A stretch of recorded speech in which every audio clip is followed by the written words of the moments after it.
Hello guys, welcome back again sa ating sharing for bread of God. So, first we praise in the name of the Father, into the Son, into the Holy Spirit. Amen. Lord, nagpapasalamat ako sa iyo sa mga bagay na ipinagkaloob mo sa akin at hindi mo ako pinabayaan sa laban ko sa buhay, sa sakit ko na ako ay gumaling ng dahil sa panampalataya at pagmamahal at pagtitiwala ko sa iyo na ako ay pagagalingin mo.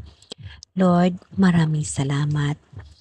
Lord, maraming salamat sa pagbigay mo sa akin ng isang buhay na inuukol ko lamang sa iyo. Ang huling nalalabi kong buhay sa mundo, aking inihahanda upang ikaw ay aking salubungin. Lord, yun ang aking hinihingi sa iyo sa aking sarili. Huwag mo akong pababayaan, samahan mo ako sa buhay na walang hanggan. Lord, isama mo ako. Nagmamakaawa ako sa iyo. Ganon din, aking dinadalangin ang lahat na aking mga kapatid, brothers and sisters, nanampalataya at umaasa at nagtitiwala sa iyong pangako sa buhay na walang hanggan. Lord, bigyan mo kami ng lakas upang harapin ang mga trials sa mundong ito. Lord, nakapahirap ang buhay sa mundong ito. Ngunit hindi mo ako pinabayaan. Kaya napapasalamat ako sa iyo, Lord. Kahit anuman kahirap ang dinanas ko sa mundong ito, hindi mo ako pinabayaan sa aking laban. Kaya aking pinapangarap na ako'y makasama sa iyo, Lord, sa buhay na walang hanggan. Okay, brothers and sisters, today isi-share ko sa inyo yung pahayag, Ito siya ay nakasama sa pahayag 1, chapter 1, chapter 2. Bibigyan natin ng kahulugan o bibigyan natin ng tamang pag-uunawa ang nakasaad dito sa pahayag chapter 2 sa verse 8, ang sulat sa iglesia ng Esmerma. Ang previous natin na video ay ang sulat sa iglesia ng Efeso. Yun ho yung unang espiritu na vision ni Juan. So dito sa verse 8, mga kapatid, sa pahayag chapter 2 verse 8, bigyan ko kayo ng basahin sa chapter 1 verse 17, nakalagay, pagkakita ko sa kanya, para akong patay na nalugmok sa paanan niya. Ngunit ipinatong niya sa akin ang kanyang kamay. At sinabi, ito ho ay pangitain ni Juan. Si Jesus Christ nagpakita sa kanya. Ang sinabi ni Jesus Christ sa kanya, huwag kang matakot, ako ang simula at ang wakas. Napakaganda. Ito sa ay makikita mo sa pahayag chapter 1 verse 17. Huwag kang matatakot, ako ang simula at ang wakas. So guys, dito mabasahin natin yung sulat ng anghel sa iglesia ng Esmerma. Ang iglesia ng Esmerma, yung mga tao na nampalataya sa mahal na Diyos. Ito ang pinapasabi niya. Siyang simula at wakas, ang mamatay at muling nabuhay. Yun ang sabi ni Jesus Christ, uulitin ko. Ito ang ipinasasabi niya na siyang simula at wakas, ang namamatay at muling nabuhay. Nalalaman ko ang mga pagsubok na dinaranas mo. Alam kong mahirap ka, ngunit ang totoo'y mayaman ka. Yes, brothers and sisters, alam ni Lord, mahirap po tayo sa totoong buhay Sa paglaban sa buhay dito sa mundo, napakahirap po. Ngunit mayaman ho tayo sa ating panampalataya o spiritual life. No? Lagi natin tatandaan na ang lahat na yan ay nakikita ng ating mahal na Diyos. Kahit pa sa kahirapan ng ating buhay, ang laban natin dito sa mundo, hindi tayo pinababayaan ng mahal na Diyos at huwag tayong susuko. Dahil kahit mahirap man tayo, mayaman tayo sa espirituhano na buhay. Sabi ng Panginoon, nalalaman ko rin ang mga paninirang puri sa iyo ng mga nagpapanggap na mga Hudyo, ngunit ang totoo sila'y mga kampon. Tama o yun?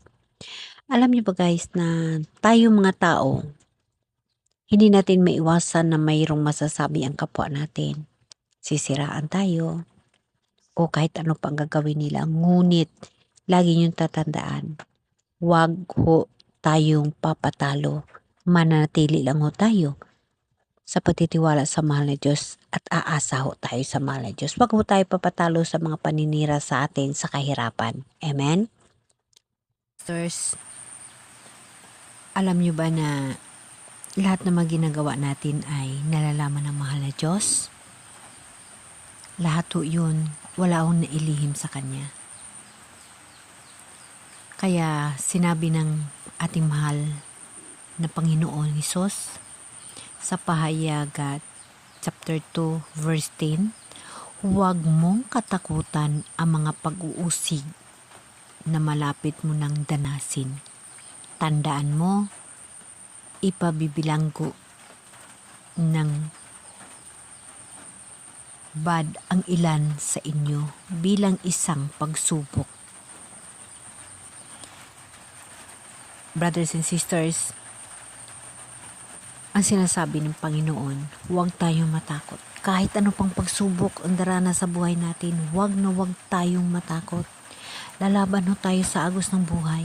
Kahit ano pang trial sa mangyayari, huwag ho tayong susuko dahil ang mahal na Diyos kasama natin. Mayaman ho tayo sa espiritual na buhay kahit mahirap ho tayo sa totoong buhay.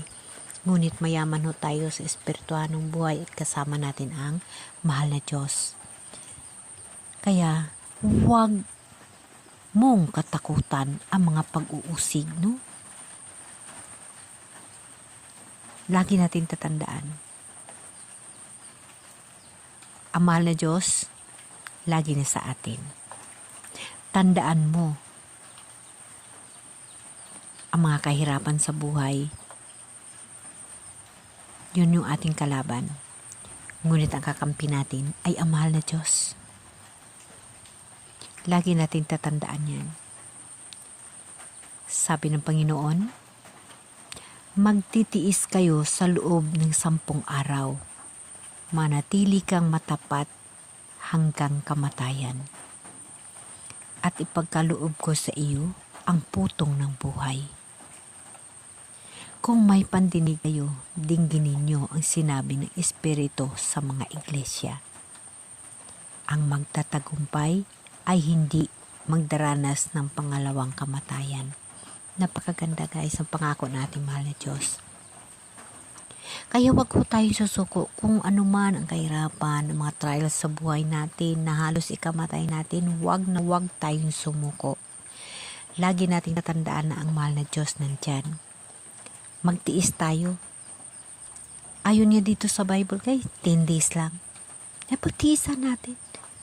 Sa tandaan na natin na ito, grabing pagtitiis ng pagkahirapan sa buhay natin sa mundo, napakahirap.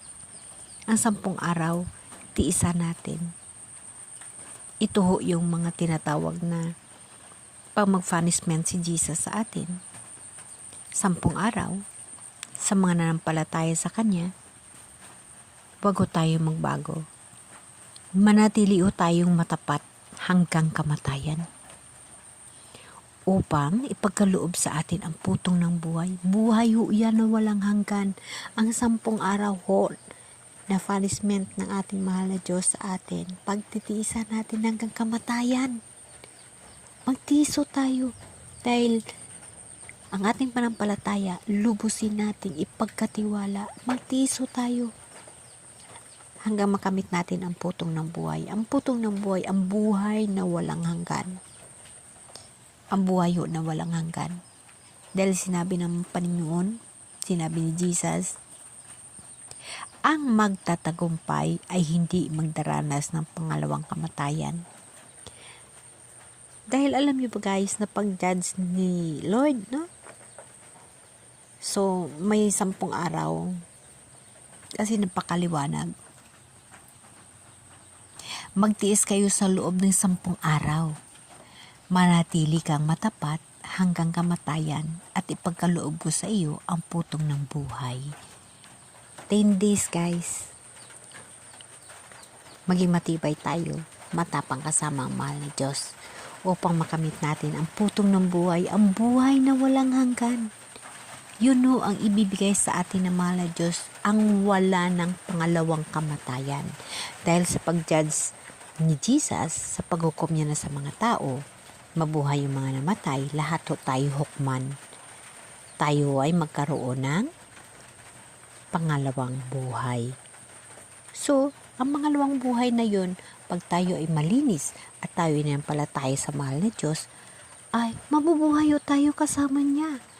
Kakain, bibigyan tayo ng karapatang kumain ng pagkain sa punong kahoy na kanyang inihanda rin sa atin. Ito ho yung ipinangako niya rin sa Iglesia ng Efeso.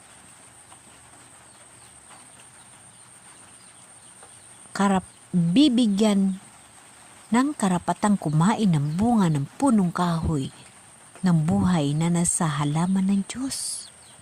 No? At yung pangalawang, espiritu. Ang buhay na walang hanggan, ang putong ng buhay. Ang pangalawang buhay ibibigay sa atin. At hindi na tayo bibigyan ng pangalawang kamatayan. So guys, ito na yung dalawang espiritu na sa vision ni Juan. Ang unang espiritu na ibibigay ng mahal na Diyos sa atin, sa magtatagumpay, ibigay ko ang karapatang kumain ng bunga ng punong kahoy ng buhay na nasa halaman ng Diyos.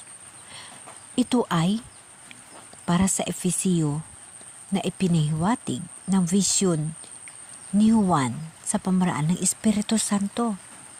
At ang pangalawang espiritu, ito ay ipinahiwatig at ibinigay sa iglesia ng Esmerma, ang putong ng buhay.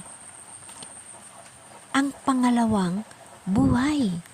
So guys, lahat tayo ay mamamatay dahil sa pag-judge ng mahal na Diyos, ngunit lahat din tayo ay mabubuhay.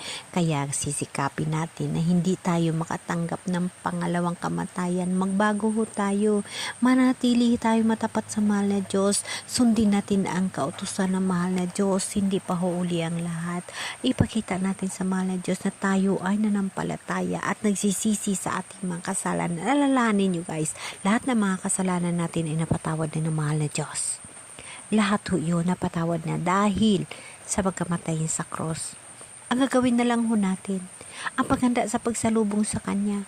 Ipakita ho natin sa Kanya na tayo ay nanampalataya at umaasa sa Kanya. At wag na wag ho tayo lumihis ng ating landas. Alalahanin nyo guys, ang pag-ibig ng mahal na Diyos na sa puso natin. Diyan makikita ng mahal na Diyos ang totoong Kanyang mga tupa, kung ano ang nararamdaman ng ating puso at ang relasyon natin sa mahal na Diyos. Amen? Amen.